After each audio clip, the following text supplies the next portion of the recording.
SAQ Agence s'installe au marché Tradition de Cap-Saint-Ignace.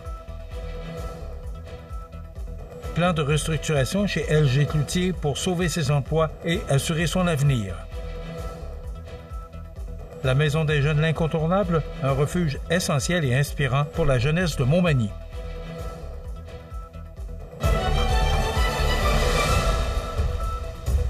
Vendredi 15 août 2025. Bonjour mesdames et messieurs et bienvenue à votre bulletin régional sur le réseau de télévision CMA TV. Les amateurs de bons vins et spiritueux de Cap-Saint-Ignace et des environs ont une nouvelle raison de célébrer. En effet, le magasin Les Marchés Tradition de Cap-Saint-Ignace annonce l'ouverture officielle, dès le 2 septembre prochain, de son tout nouveau service SAQ Agence et qui permettra à la clientèle d'accéder à une vaste gamme de produits alcoolisés directement dans leur marché local. Grâce à cette nouveauté, les résidents pourront se procurer vins spiritueux et prêts à boire, tout en bénéficiant du service convivial et personnalisé qui fait la réputation de l'enseigne. Cette initiative vise à simplifier l'expérience d'achat en centralisant au même endroit les produits d'épicerie et les plaisirs gourmands. Nous sommes ravis d'ajouter ce service à notre offre, affirme Francis Rouleau, directeur général du magasin Coop IGA Extra de Montmagny. Notre objectif est de faciliter l'achat de produits SAQ pour nos clients, tout en maintenant notre approche chaleureuse et locale. L'intégration d'un point de vente SAQ Agence au marché Tradition s'inscrit dans une volonté de répondre aux besoins de la communauté en combinant proximité et diversité des produits. Les clients pourront ainsi retrouver, aux heures habituelles d'ouverture de la coopérative, une sélection soigneusement choisie qui reflète les goûts et préférences de la clientèle locale. Depuis sa fondation, le marché Tradition s'engage à offrir des produits de qualité et un service attentionné. Avec l'arrivée du service SAQ Agence, le commerce confirme son rôle de destination incontournable pour ceux qui recherchent à la fois produits frais, aliments d'exception et boissons raffinées. L'inauguration officielle, prévue le 2 septembre prochain, marquera le début d'une nouvelle ère pour le commerce de proximité à Cap-Saint-Ignace, offrant à la population un accès encore plus complet à ses produits préférés, le tout sans quitter la région. LG Cloutier Incorporé, une entreprise manufacturière bien implantée dans le secteur industriel depuis plus de 45 ans, annonce la mise en œuvre d'un ambitieux plan de restructuration stratégique. L'objectif est de consolider ses activités, préserver ses emplois et assurer sa pérennité dans un contexte économique fragilisé par la baisse soudaine des ventes à son principal client, Lion Électrique, aux prises avec des difficultés financières. Plutôt que de mettre fin à ces opérations, la direction a choisi de déposer une proposition concordataire auprès de ses créanciers en vertu de la loi sur la faillite et l'insolvabilité. Cette décision permettra à l'équipe en place de conserver la gestion quotidienne des opérations tout en réorganisant la structure financière. L'entreprise entend ainsi préserver ses relations avec ses clients et partenaires, protéger ses employés et maintenir un service de qualité. La stratégie de relance repose sur 3 volets majeurs. D'abord, optimisation des coûts, révision des dépenses et amélioration de l'efficacité opérationnelle. Deuxièmement, la diversification et la croissance rentable, exploration de nouveaux marchés et réduction de la dépendance envers un seul client. Gestion prudente des investissements, prioriser les projets porteurs et limiter les risques financiers. Pour le président de LG Cloutier, Martin Grenier, cette étape est avant tout une opportunité. Notre priorité demeure la protection des emplois, le soutien à nos clients et le renforcement de notre présence sur nos marchés clés. Malgré la situation actuelle, LGI conserve un savoir-faire reconnu, des infrastructures modernes et une équipe chevronnée ayant des atouts majeurs pour sa relance. Nous voyons cette étape comme une occasion de nous repositionner et de bâtir sur des bases encore plus solides. Fondée en 1979 par la famille Cloutier, l'entreprise s'est d'abord spécialisée dans la fabrication de moules et la fourniture d'équipements spécialisés. Depuis 2007, sous l'impulsion de nouveaux actionnaires, elle a diversifié ses activités vers les secteurs aéronautiques et médical.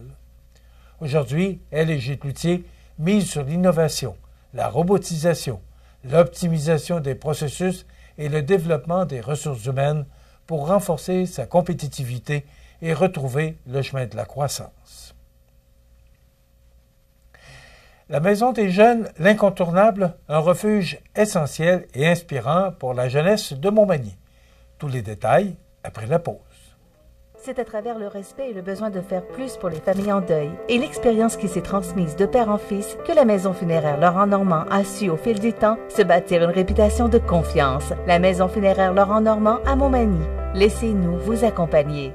Le restaurant Pizzeria Porto Bellissimo, un incontournable à Saint-Jean-Port-Joli. Pizza débordante de garniture, menus variés et abordables. Délicieux desserts avec des produits de grande qualité des gâteries de l'Ami. Porto Bellissimo et les gâteries de l'Ami, route de l'église à Saint-Jean-Port-Joli.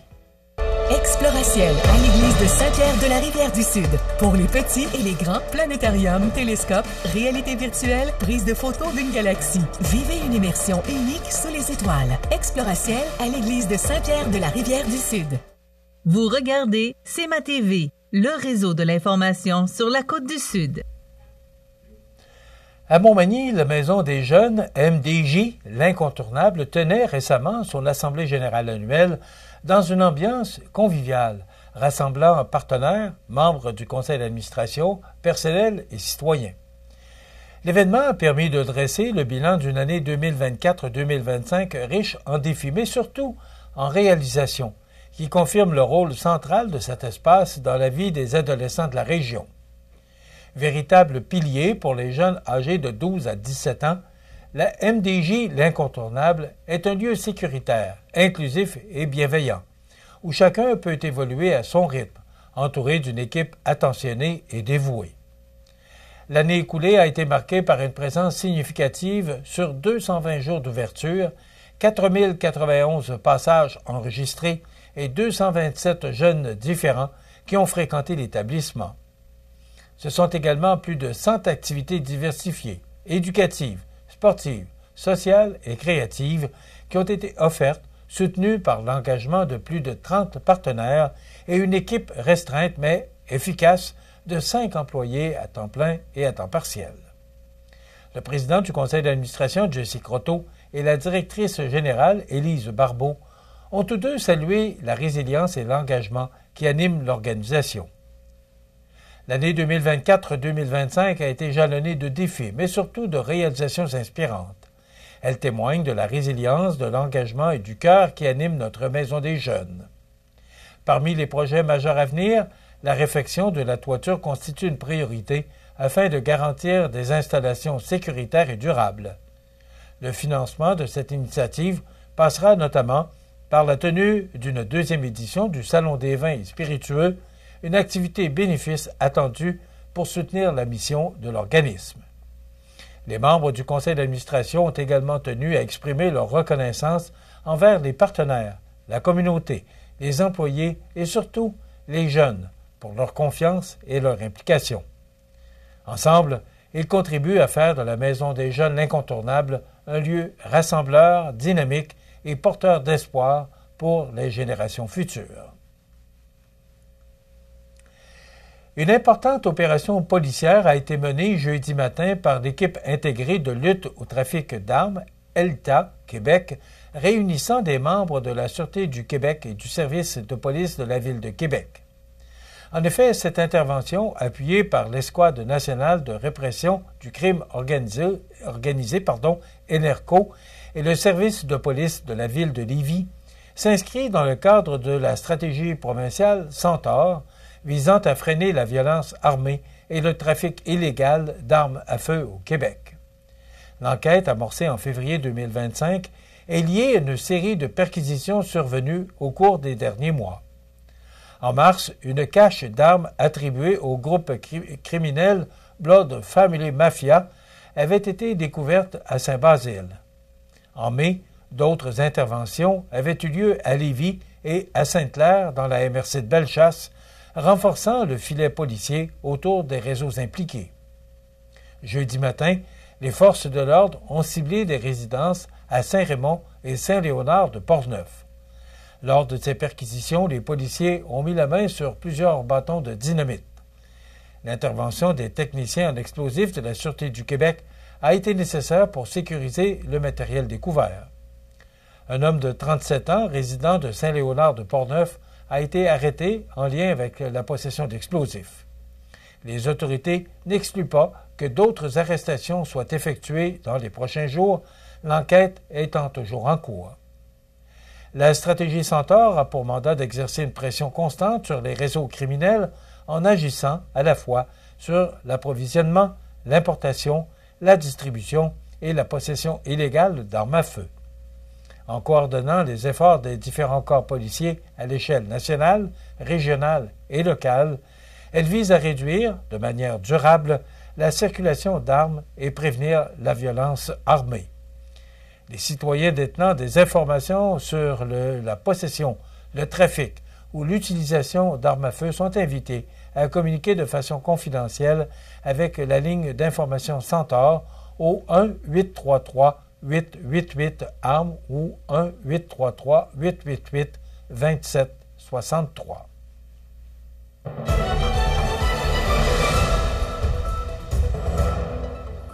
Au sport, la ville de Montmagny bonifie son offre sportive estivale en rendant le pickleball encore plus accessible à ses citoyens. Déjà très prisés, les 2 terrains du parc Saint-Nicolas voient leur popularité exploser, incitant le service des loisirs, de la culture et de la vie communautaire à agir. Résultat, les 4 terrains de tennis du parc récréatif ont été lignés pour permettre également la pratique de ce sport en plein essor. De plus, depuis le mois de juillet, 3 terrains seront également accessibles à l'intérieur de l'aréna, ajoutant ainsi une option intérieure à l'offre extérieure, en plus de pouvoir jouer sur ces terrains qui sont disponibles gratuitement. Pour bien gérer l'achalandage et assurer une cohabitation harmonieuse entre les adeptes de tennis et de pickleball, la Ville a mis en place un système de réservation en ligne simple et gratuit. Les sportifs peuvent réserver leur terrain jusqu'à 24 heures à l'avance en visitant le site web de la Ville au ville.montmagny.qc.ca/réservation. Ce projet de développement du pickleball, évalué à environ 20 000 $, a été rendu possible grâce à la vente des anciennes tuiles du terrain de deck hockey et au fonds restant du projet de l'anneau de glace. Il a aussi pu compter sur une subvention fédérale de 7 000 $ du programme Nouveaux Horizons pour les aînés. Comme preuve que l'engouement ne se limite pas qu'aux installations municipales, le camping Pointe-aux-Oies a lui aussi emboîté le pas en aménageant 2 terrains de pickleball sur son site. C'est le cas de le dire qu'à Montmagny, jusqu'à la fin de l'été, le pickleball est à l'honneur. Voilà ce qui complète votre bulletin d'actualité de ce vendredi 15 août. Dans un moment, les prévisions de la météo et le menu de cette émission du 15 août. Dans un moment, on vous présente une entrevue réalisée en compagnie de Richard Poisson, qui est coordonnateur des loisirs au camping des Érables pour des activités en fin de semaine et la fin de semaine prochaine. Et on reçoit Anne-Renée Hudon et Annie Gagnon, participation au Ironman 2 battantes, une excellente entrevue réalisée avec ces 2 dames. Et il y aura les trouvailles d'André qui se rendra, les trouvailles d'Audrey, qui se rendra chez Sculpture et Ébénisterie Beauregard. Alors, c'est le menu de cette émission du 15 juillet. Bonne émission. Du 15 août. Ça va bien, mon affaire? Alors, bonne émission.